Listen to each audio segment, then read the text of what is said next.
All right, let's throw it back to a Tennis Express. We're going back to the archives to introduce our next guest. Take a listen. Commercial. Even when I'm on vacation, I still order from tennisexpress.com.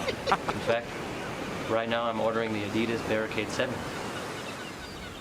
It doesn't get any easier than that. Now back to the beach to work on my tennis. That is too good. I like the robe. Wow. I like the robe, too. Early, Michael. Actually, for Tennis Express, that's right on time. Shop tennisexpress.com for the ultimate selection of tennis gear.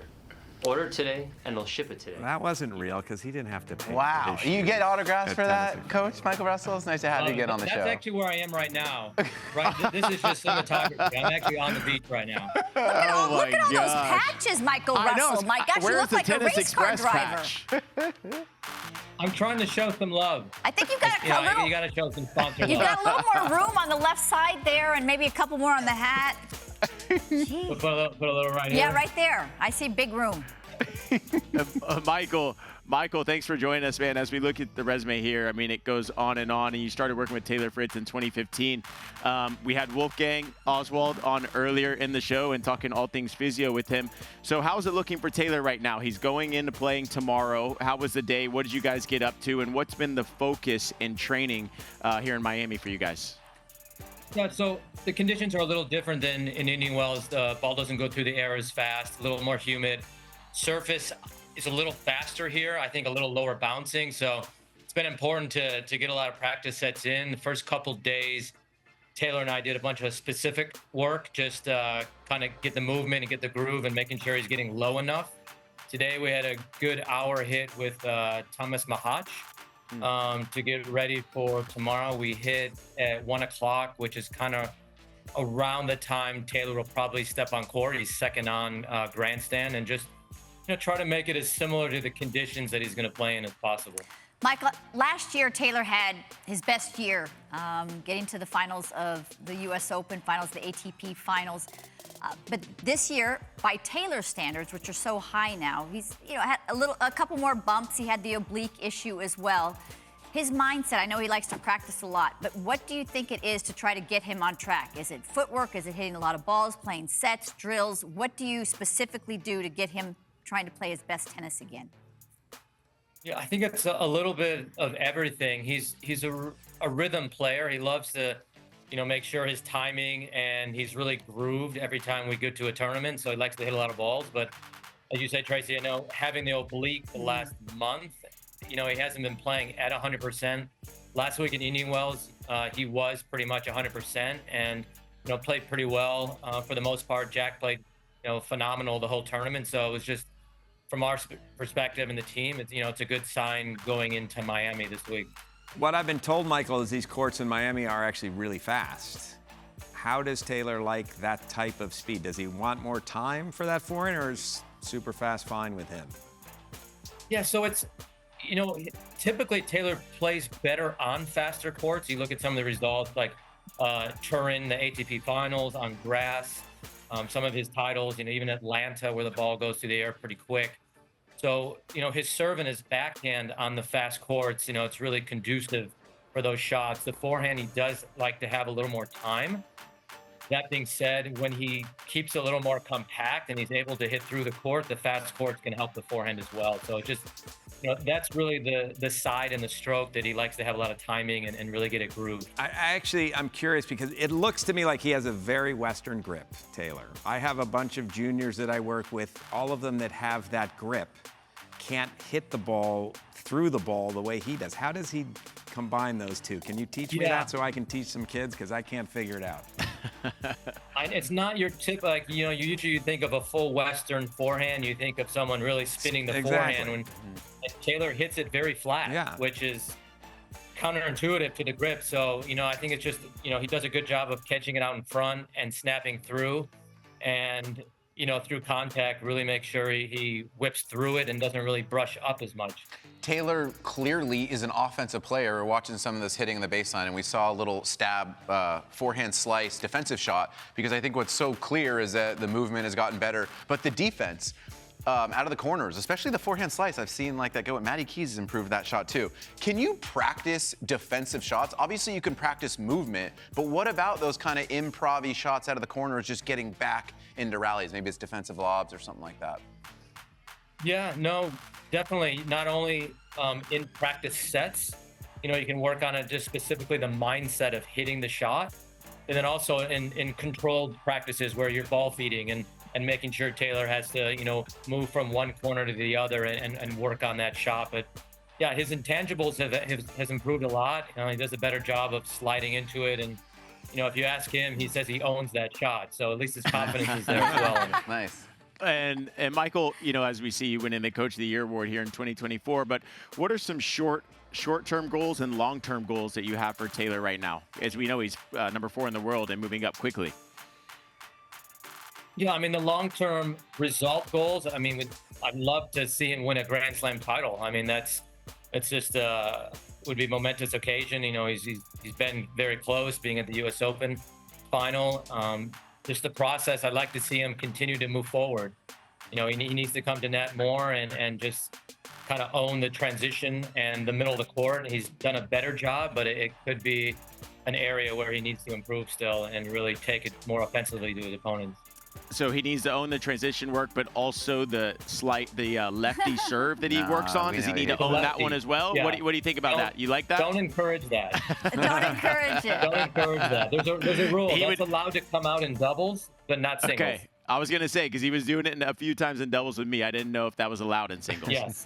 If you guys, Yeah, and don't forget the fake one too. He does the fake lefty where he goes. Fake what? And he owns all of those, right? He owns all of them. Oh, so Michael, He owns all of them. we kind of glossed over Coach of the Year. That's actually a big deal. That was new ground that Taylor moved into last year by getting those great results and finishing the year. He started around 10, maybe something around there, and finished at 4. Just how cool was that for you? You were such a great tennis player, but now this second career, I know how seriously you take it. Did that really mean a lot to you?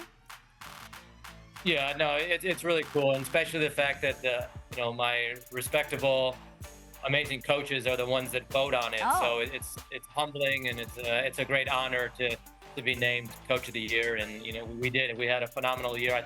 I believe we started the year at 12. And finished at 4. So it was just exceptional results.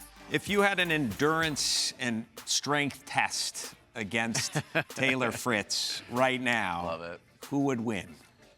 And you can be honest. I'm pretty Well, I'll sure you clarify. got him. But Taylor's very powerful. So like in the gym, he actually does a good job of, he can go pretty heavy with the weights.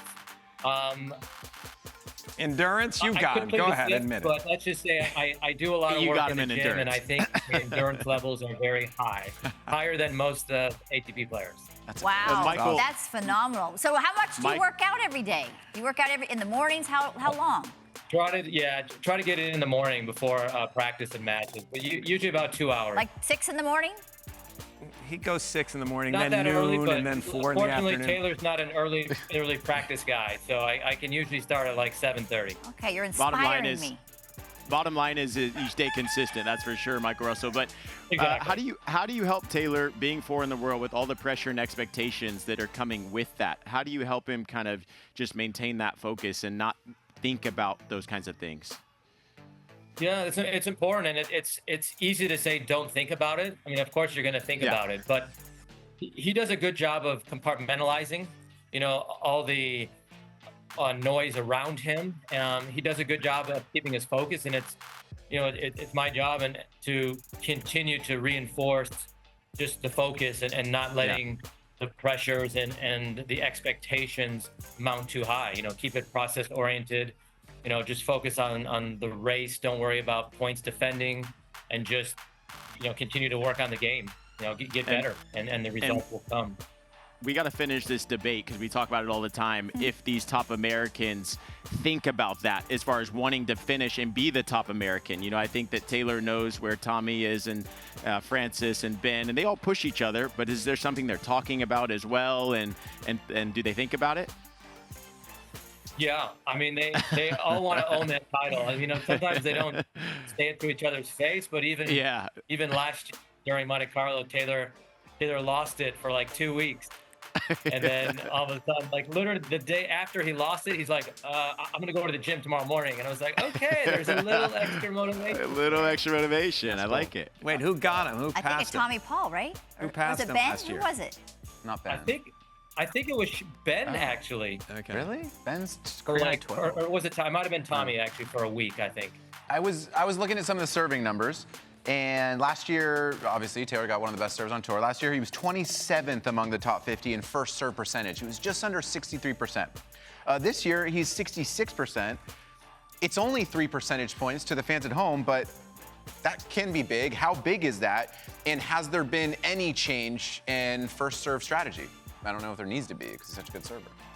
Yeah, a lot of it's been focused on his toss, just the consistency with the toss and being a little more relaxed. Sometimes he's gotten a little too quick with it and too flicky with the wrist. So we've tried to focus on just being smoother with the toss. You know, some elementary keys to the serve, just take your time, deep breaths, and just try to visualize and focus on the target at hand that you're serving. And he's done a better job of staying poised and not trying to panic so much in certain situations. What number is acceptable to you? Is that I mean, third on tour, pretty Well, good. I think there's two numbers that are important: first serve percentage, but also first serve points won. So the thing is, if the percentage gets so high, but the points won drop, then he's either not hitting his spots as well, or his MPHs are dropping. So, you know, it's a balance where, you know, we need the numbers still pretty high in first serve points won. But yeah, I mean, if keeping it at 65%, if you can get between 65 and 70, that's a good serving day. You know, he's 4 in the world right now, so there's not a lot of room to go up from here. How does he get past what we've seen from Sinner? What does he need to add to his game to be able to beat Sinner, Alcaraz? And that's how you're going to win a major. You have to be able to figure out how to beat one of those two guys or both. Yeah, I mean, Taylor is very calculated, and you know, you see it when he plays. A lot of times in pressure moments, he's got a very good tennis IQ as well. And sometimes there's a little bit too much thought, you know, a little overthinking. And I think it's that balance between risk reward, and he needs to step up and take a little more risk sometimes in certain situations against those guys. And then with Sinner, keep developing the slice, you know, being able to bring Yannick in, not as comfortable at the net. Not to say he's not capable of net, but, you know, from the back of the court, you know, he basically has two wings where he can hurt you from. So Taylor needs to continue to look at ways to point construct to put Yannick in some awkward positions on court. Michael, I know what happens when you get into that elite. When you get to that finals of the U.S. Open, all of a sudden the demands on your time are so many. It's whether it's the media or we've seen him do all the photo shoots. He does such a great job. Do you talk to his team, basically his agents, and say, you know what, we can't do too much of this? Or do you think Taylor knows, you know, we can't spend too much with that? How do you find that nice balance? Because it still always has to be about the tennis.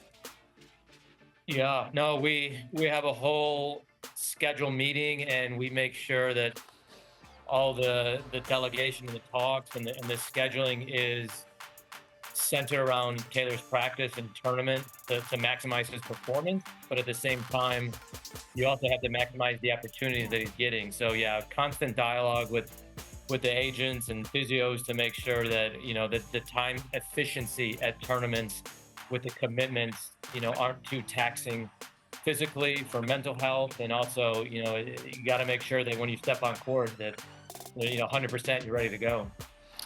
Michael, being a coach myself, I got to ask these couple coaching questions. Wait, you got to let him We watch gotta watch himself this. play erotic. Just sit Taylor down and say, do it more like this. Depends if I win this point or not. You must, or Okay, must between the probably legs. wouldn't have shown. Oh, no, he didn't get fancy. Do you know if you won this point, Michael? He's got to know. I think I did win this point, actually. Oh, I think I Let's did. go. There you go. showing the guns there. Look at that. The warrior. Yeah, Michael. So, I mean, I got to ask you, you know, as far as coaching is concerned, do you guys use an analytics company? Does he like to look at stats like that? Number one. Number two, when he's on the court, is he asking you much when he's on the court? Are you giving much dialogue? Or do you, because I always see you so stone cold. I feel like you don't even you don't move from the same mark that you're in. You don't show any facial expression. honestly, every time I've seen you, you have the same facial expression, the same glasses. Like, are you churning inside in matches when it's tight, or are you just chilling the whole time? So there's a few questions there that I got to ask you. Yeah. I have the mime philosophy where you just stoic face. I see that. You don't move at all. Plus with the sunblock. Yeah. It's important. I want to make sure that, that I'm not showing too much emotion, especially never negative emotion. Because, when the player's looking over you and there's pressure situations, they want to have that positivity, those fist pumps, and the energy. So, it's important to show that and still be calm. As far as the analytics, I watch a lot of video. I use the analytics. I like to look at, service placements, court positioning, and usually what I do is I'll spend a few hours and then dissecting certain matches and just get, like a 10 to 15 minute nugget where I can go over with Taylor specific points in videos and matches, and we just converse.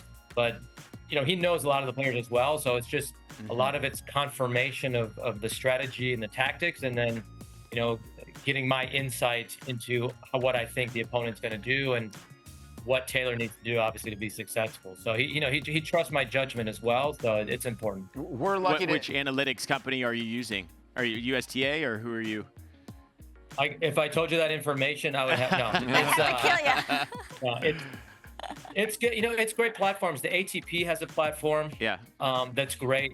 That you can get videos and a lot of the data. Yep. USTA, uses Dartfish and the great guys at USTA with Dave Ramos and his team do an exceptional job. So it's just, taking all those analytics and videos, and then also just watching for myself, using Tennis Channel, to watch the matches. It's just, I take that big pool of information and just compress it and get ready to show Taylor what I think. That's Excellent awesome. plug for Yeah, us. Yeah, I love it. Get the app. We're lucky to get you on, Michael. You've been on here a couple times, and for us to get all the insight, the fans at home. So you got a big match to prepare for. It's Lorenzo Sonego, 4-2 lead for Fritz. But thank you for all the insight and for this. Just keep chilling, man. Just keep chilling. Yeah.